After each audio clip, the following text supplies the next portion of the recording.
할렐루야. 오늘도 말씀을 깨닫는 지혜와 응답받는 기도의 은총이 우리에게 넘치게 될 줄로 믿습니다.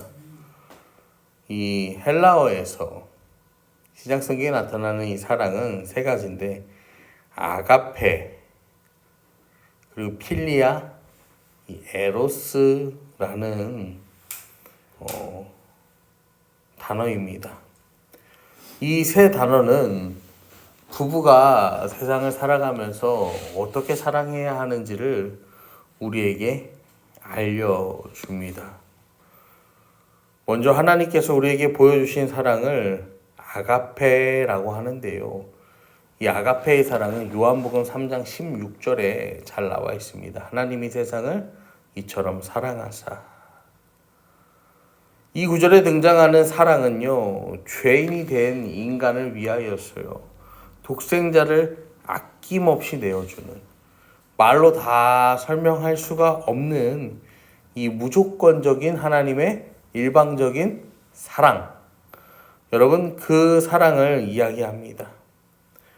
그런데 우리가 하는 이 대부분의 사랑은 뭐가 있습니까? 무조건이 아니라 조건적인 사랑이죠.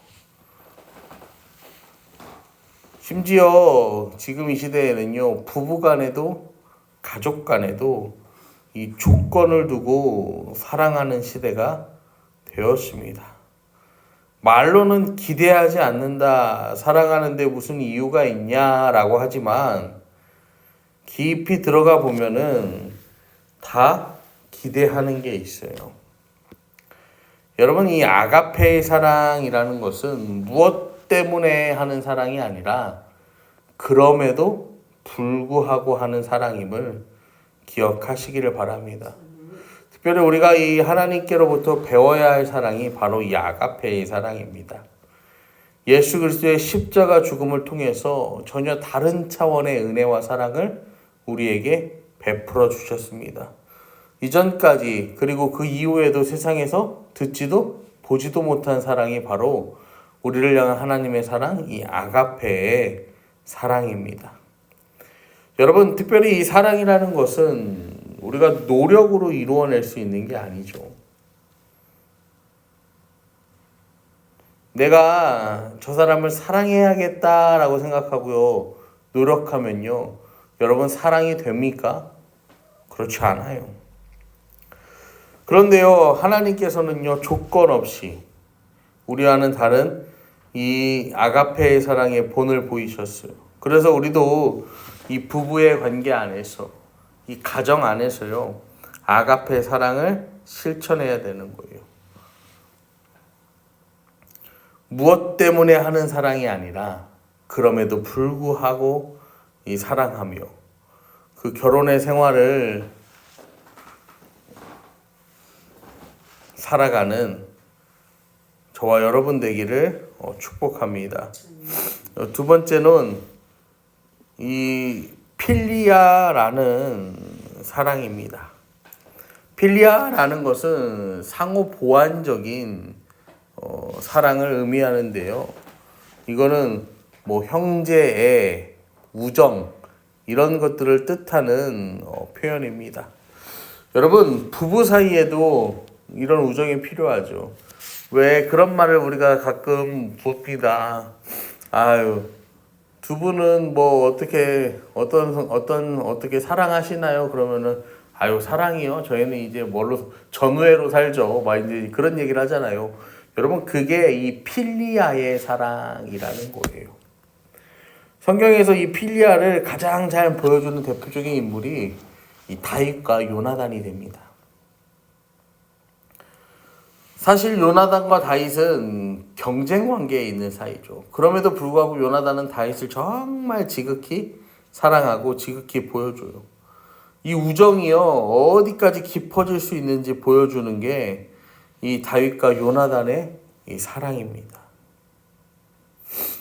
다윗은 요나단 덕분에 그 생명을 부지할 수 있었고, 요나단 역시 다윗의 그러한 충성된 모습, 그로 인하여서 끝까지 이 사울에게 충성할 수 있었던 거죠. 그런 사랑의 관계가요, 이 필리아의 관계가 부부 사이에도 적용이 돼요. 부부가 오래 살다 보면은 둘도 없는 친구가 된다고 그러죠. 육체적인 사랑을 넘어서 깊이 있는 사귐을 나누는 그런 사이가 되는 거예요. 그러면 때로는 이 우정에 금이 가기도 해요.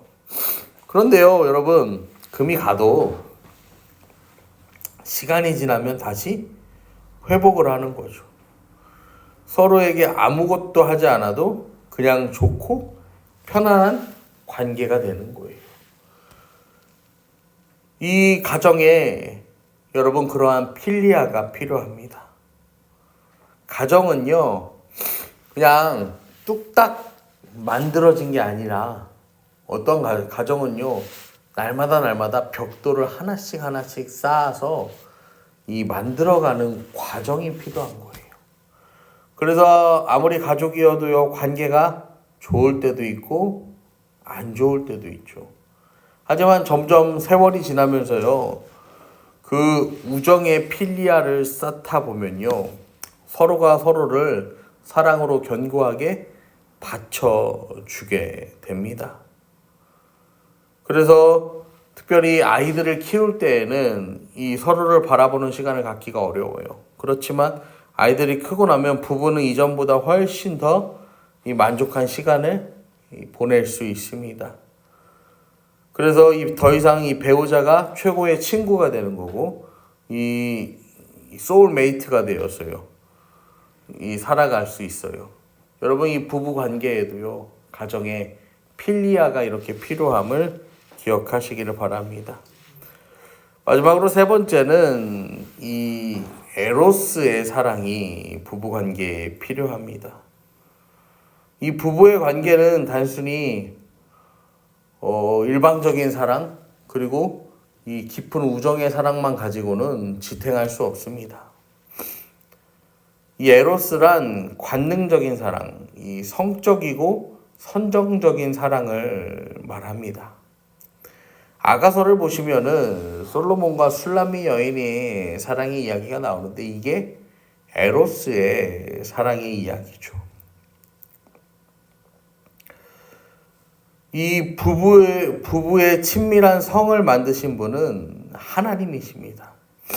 그래서 부부는 이 에로스의 사랑을 통하여서 한 몸됨을 깊이 경험해야 되는 거예요. 그래서 성경은 고린도전서 7장 5절에 보시면 서로 분방하지 말라. 다만 기도할 틈을 얻기 위하여 합의상 얼마 동안은 하되 다시 합하라. 이렇게 말할 정도로요, 부부관계 안에서 임의로 이 분방, 각방을 쓰지 말라고 이야기하는 거예요. 부부간의 이 에로스를 소홀히 다루지 말라는 거예요.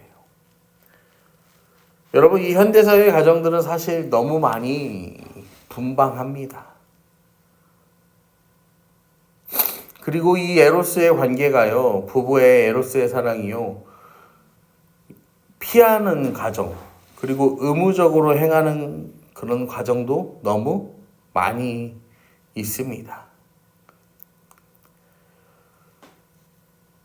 이것이 우리 가정에 꼭 필요한 것이지만 또 주의해야 할 것은 순간적으로 불타오르는 정욕과 분별하기가 어렵다는 거예요.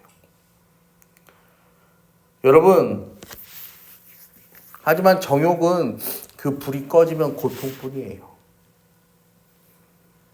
진정한 사랑은요, 매우 민감하고 인격적이고 상호적인 것이기 때문에, 하나님이 만드신 사랑이기 때문에요, 그렇게 인위적이고요, 자기 욕망으로 인해 생겨난 사랑과는 분명한 차이를 가지고 있습니다.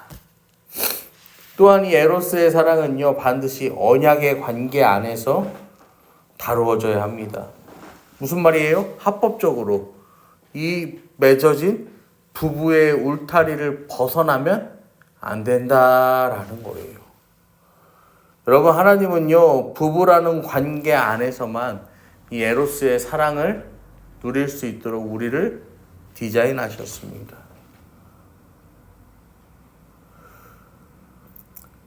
그래서 이 에로스의 사랑이요 온전하게 이루어지려면요 뭐가 필요하냐면요 기본적으로 아가페가 필요해요. 왜냐면은 그 심령에 내적인 만족이 있어야 하는 거죠. 모든 사랑을 행할 수 있는 에너지원은 아가페에서 나와요. 아무리 부부 사이가 좋아도요 그 사랑을 유지하는 힘은요 나에게서 나오는 것이 아니라 하나님에게서 나오는 것을 여러분 기억하시기를 바랍니다.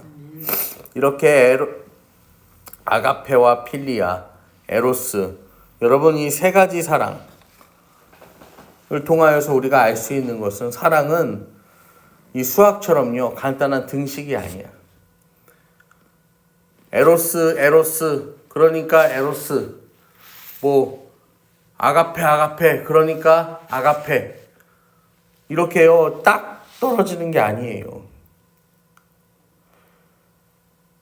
아가페의 사랑을 경험하는 동시에 필리아의 사랑도 경험해야 하고, 필리아의 사랑을 경험하는 동시에 에로스의 사랑도 경험해야 합니다. 반대로 에로스가 필요할 때 필리아도 필요하고 또 아가페도 필요한 거예요.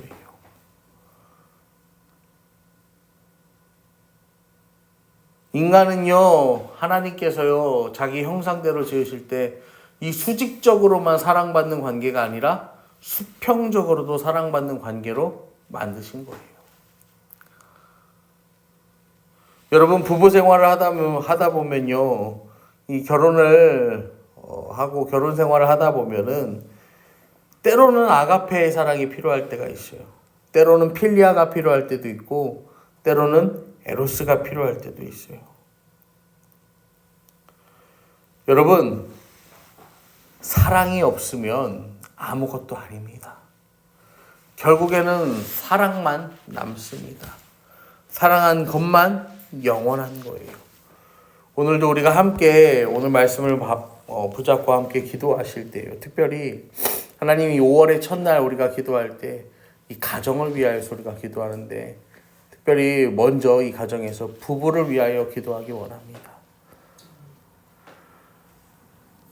여러분 이 가정에요 영원한 건 없어요. 다 사라져요. 미움도 사라지고 시기도 사라지고 다툼도 사라져요. 그리고요 그런 것들이요 너무나도 꽉 막혀 있어요. 그래서요 도저히 해결이 될 기미가 보이지 않아. 여러분 그러면 그거를 푸는 열쇠가 무엇이 됩니까?